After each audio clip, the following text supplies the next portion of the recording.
we were on tour with different bands growing up where there was separate buses, stories of these guys.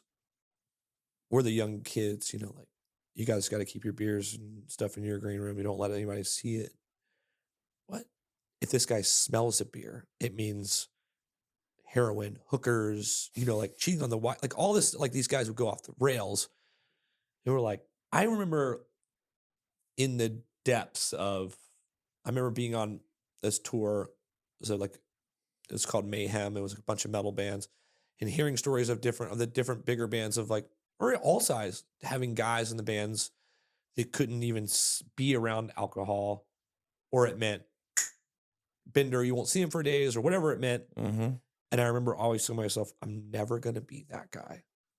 And I always, even through the depths of drug use, I was always like, I'm never going to be that guy. Cause like, I want to be able to have a glass of champagne when my kid gets married or whatever I had in my brain, Mm-hmm. like when my kid graduates high school or whatever, like I wanted to be able to like, cause my dad, he always had like a glass of wine he was never an alcoholic. He never drank more than one glass.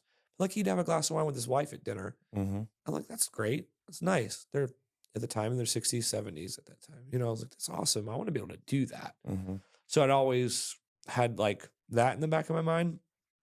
And maybe that's why I learned how to do that. But I did go a long time with nothing.